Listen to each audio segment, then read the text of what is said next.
Bismillahirrahmanirrahim. Assalamualaikum warahmatullahi wabarakatuh. Alhamdulillahirabbil alamin. Assalatu wassalamu ala asyrafil anbiya'i wal mursalin wa ala alihi wa ashabihi ajma'in. Pada kesempatan kali ini kita akan membahas materi mengenai asesmen nasional dan rapot pendidikan. Asesmen nasional merupakan upaya untuk memotret secara komprehensif mutu proses dan hasil belajar satuan pendidikan dasar dan menengah di seluruh Indonesia. Asesmen nasional dirancang untuk menghasilkan informasi akurat tentang kualitas pendidikan di Indonesia, sehingga diharapkan dapat digunakan untuk memperbaiki kualitas proses pembelajaran di satuan pendidikan, yang pada gilirannya dapat meningkatkan mutu hasil belajar peserta didik.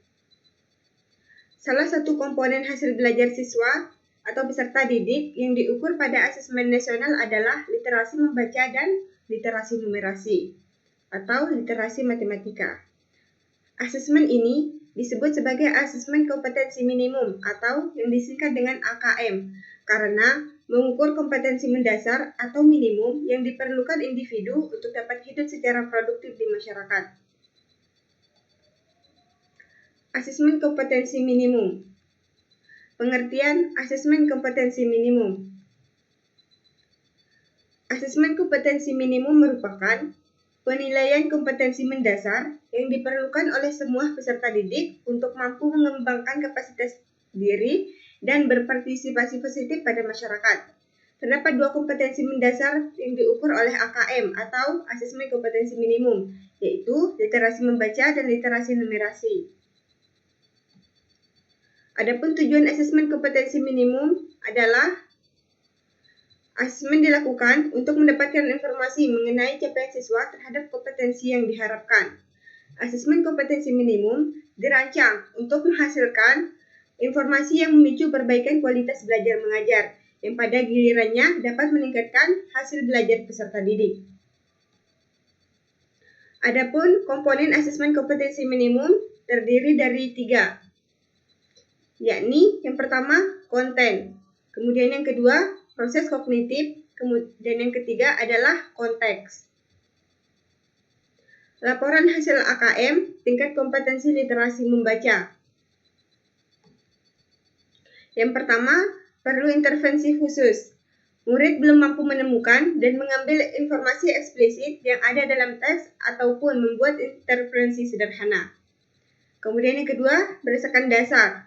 Murid mampu menemukan dan mengambil informasi eksplisit yang ada di dalam teks serta membuat interferensi sederhana. Kemudian yang ketiga, ada cakap.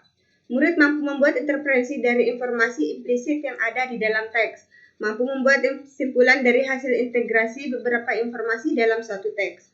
Kemudian yang keempat, berdasarkan mahir.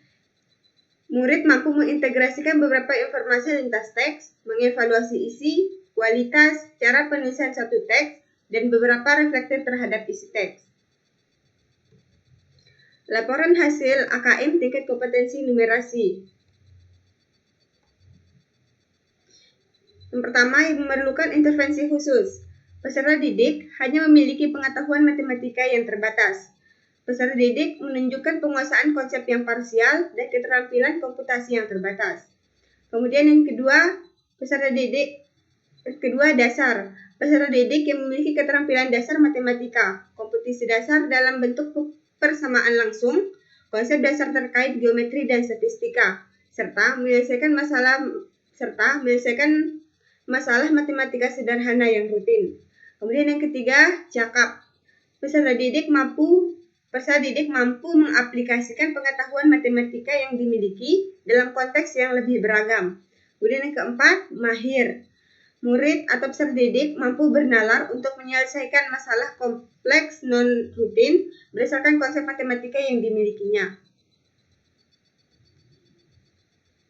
Adapun pengertian dari asesmen survei karakter. Asesmen survei karakter adalah asesmen yang dirancang untuk mengukur capaian peserta didik dari hasil belajar sosial emosional berupa pilar karakter untuk mencetak profil pelajar Pancasila. Penilaian ini dapat memberikan informasi terkait kesiapan peserta didik dalam menghadapi kompetensi global dengan membawa karakter yang baik dan berperilaku sesuai dengan nilai-nilai yang terkandung di dalam Pancasila. Asesmen survei lingkungan. Asesmen survei lingkungan adalah penilaian yang dilakukan untuk mengevaluasi dan memetakan aspek pendukung kualitas pembelajaran di lingkungan sekolah. Survei lingkungan belajar merupakan instrumen yang digunakan untuk mengukur kualitas berbagai aspek input dan proses belajar mengajar di kelas maupun di satuan pendidikan. Secara sederhana, survei lingkungan belajar menilai kondisi dan iklim. Sekolah, serta aspek-aspek yang mendukung pembelajaran termasuk guru atau pendidik dan peserta didik itu sendiri. Kemudian untuk materi yang terakhir mengenai raport pendidikan. Pelaporan hasil penilaian atau asesmen dituangkan dalam bentuk laporan kemajuan belajar yang berupa laporan hasil belajar yang disusun berdasarkan pengolahan hasil penilaian. Laporan hasil belajar paling sedikit memberikan informasi mengenai pencapaian hasil belajar peserta didik. Namun, pada tingkat pendidikan anak usia dini, selain memuat informasi tersebut, laporan hasil belajar juga harus memuat informasi mengenai pertumbuhan dan perkembangan peserta didik.